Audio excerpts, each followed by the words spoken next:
The MLS UK show. Let's start at the top. Philadelphia Union. I think Philly have to be majorly disappointed in their playoff performance, but I think focusing on the good of the season, finishing top, building on last year and the year before, I think they're in such a good place. I don't think the playoffs, it's a massive shame they didn't go further in the playoffs, because I think realistically they had a really, really strong season. They could have matched Columbus all the way. Yeah, you're right. And I think the problem with Philly was, and we were saying it throughout the season, is that because they'd never really been there before, they'd won one playoff match in their MLS history, no one expected them really to go the whole way. And if you looked at what they'd done in the season, they'd won Supporters' Shield. So really, they technically were favourites to do it, but they didn't. And we saw against New England Revolution, maybe it was the just the hype around it. Maybe it was they just froze. And that first half against New England Revolution, they definitely did freeze and never responded to it. So, I think there's a lot to build on. We'll see next season what happens. They've got the consistency with Jim Curtin still there, and they're going to build on it. But I think now that time has passed, Philly fans will look at that and go, that was an incredible season. Shame they weren't there to see it, but an incredible season for the franchise that will always be remembered. But if you would have spoke to them a few weeks ago, they would have been really disappointed. Yeah. I kind of feel for Toronto, because it's a testament to what they've become over the last few years, that they finished second and we're just kind of like, it's Toronto. Do you know what I mean? It's almost become standard now, and if anything, they'll be gutted that they finished, was it 3 points off Philly? Yeah. So they're going to be disappointed that they didn't take home some silverware from that. And I think actually finishing second in the East is a massive achievement. It's exactly the same as Philly. Now time has passed. When you look at Toronto's whole season, they played half the season not at their stadium. They were only playing Canadian teams for a part of it as well. So it was all mixed up. And for them to finish second, I think is great. They've got the best out of what's a crazy season. I'll give them and Philly an A. If we were to grade them, I'd give them both an A. And I think a lot of teams are going to get the benefit of a doubt when we discuss them, just because of how the season was. We've already discussed Columbus, so a team that didn't have a problem with travelling and not playing at the ground because they played all season in Orlando is Orlando. Finishing fourth. A question I want to throw to you is, in terms of most improved, Philly winning Supporters' Shield and dominating, or Orlando actually making the playoffs? Who's been the most improved? Most improved, I don't think I'm being biased in saying Orlando are most improved. I think the season before, we were looking at them breaking Cincinnati broke their record of goals conceded. It was honestly so poor. So for them to not only make the playoffs for the first time, but to finish fourth, get that home tie as well, win their first playoff game as well. Let's not forget Philly only did that last year. Yeah. Philly only won their first playoff game last year. Couldn't better it this year. That's a massive leap. It's a huge leap. I never expected that.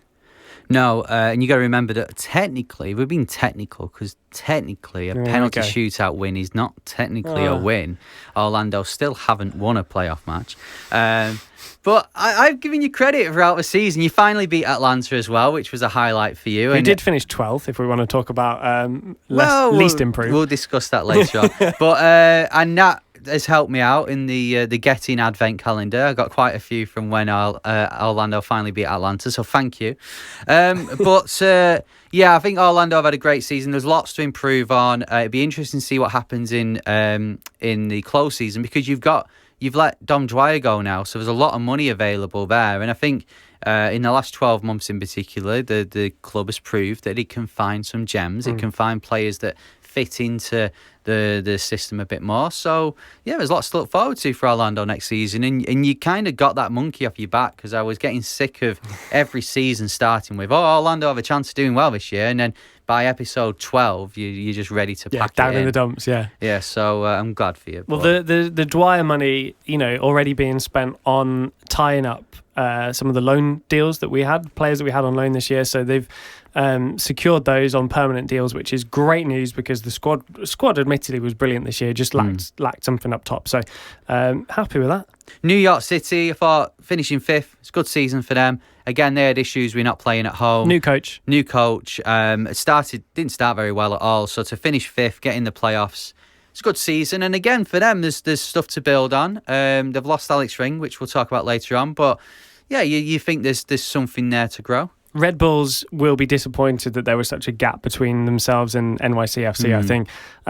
Was it 7 points? About 7 points, yeah. So a couple of wins and a draw away from their rivals who were playing in their stadium. Sacked Armas as well. It's not a great year by Red Bull standards. That's poor. No, and they've got a new manager now, head coach coming from Barnsley, which I never thought I'd say that on this show. So yeah, we'll see next season. And we've said before, it's kind of Red Bulls 2.0 at the moment. New England, obviously, went deep in the playoffs, so you can't take anything away from them. But I kind of expected them to finish a bit higher in the standings because of what it was like last year when Arena took over. They skyrocketed from the bottom of the league. I kind of thought they'd build on that a bit more, but they'll be happy. They finished in the playoffs. They went further than the likes of Orlando, who finished above them. So for me, job done there. Yeah, I think there was enough to show me in the playoffs that New England Revolution will push on next year. I think they did what they needed to do this year. They won. If you look at their record, they didn't win many at home, which again is something that they'll really want to improve on. I think there's enough there, and they've got the players to really push on next year. Do I think they'll win MLS Cup? No, but I think they're a way off that. But they've shown that they've got that ability in the playoffs to win when they need to. So you never know; they could be dark horses.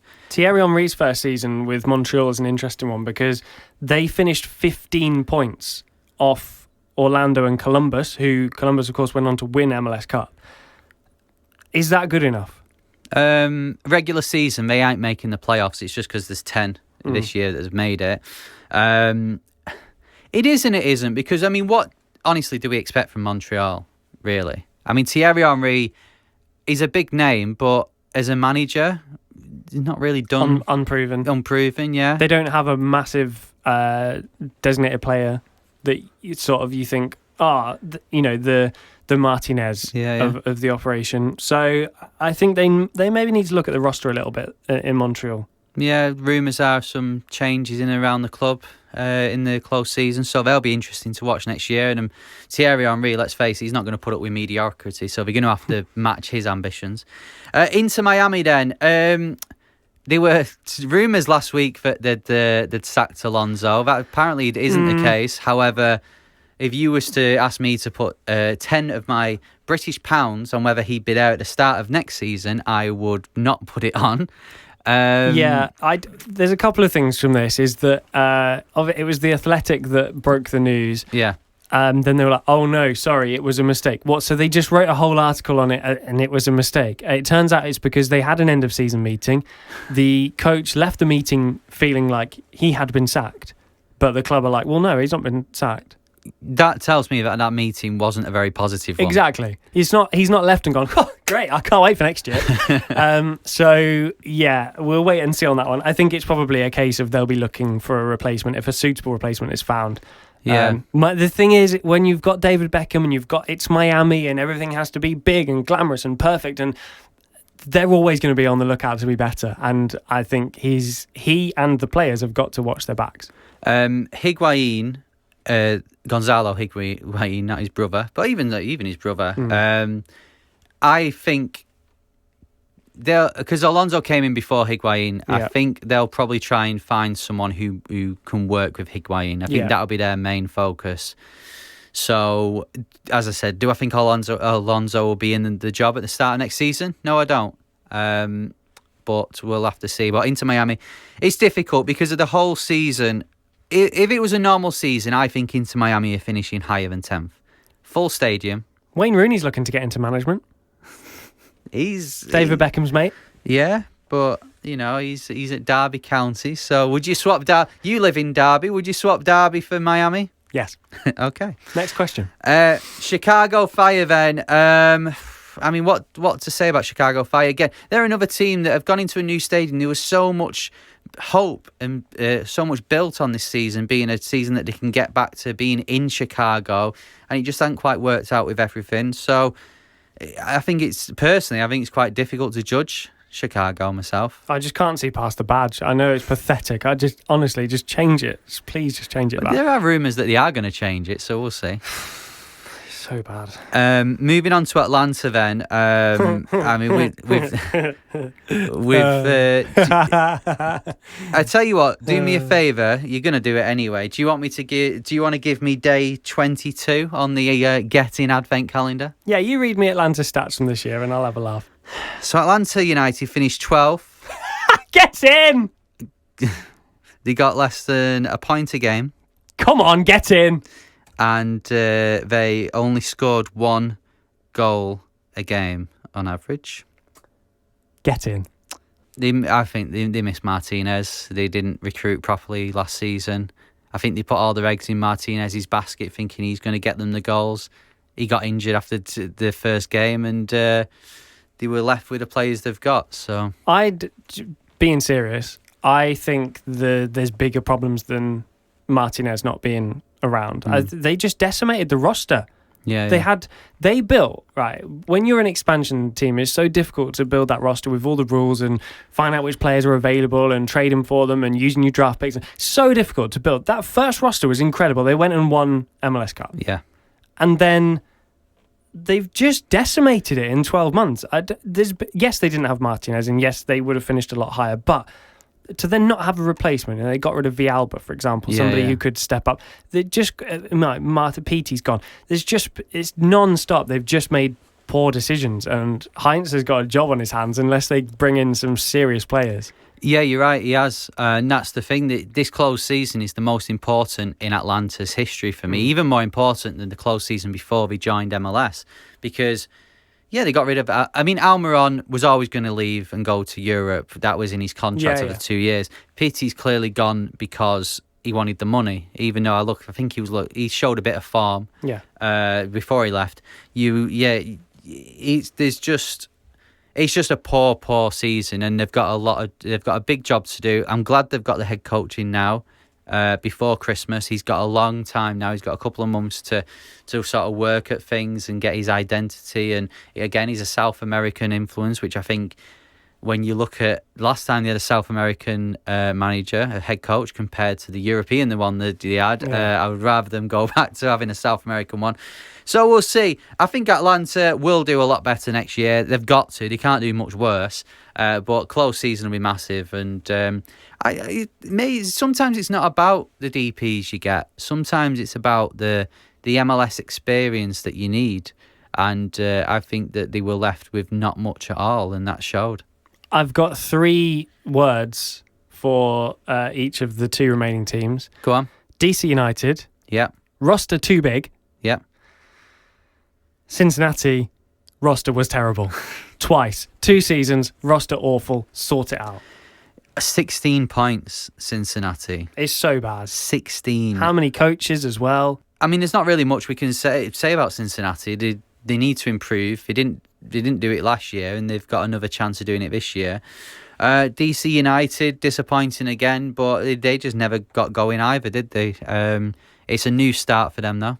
Again, they need to invest in the roster. They need to make smarter decisions with the roster. They need more depth. And there's no way they'll be that bad again next season. No way.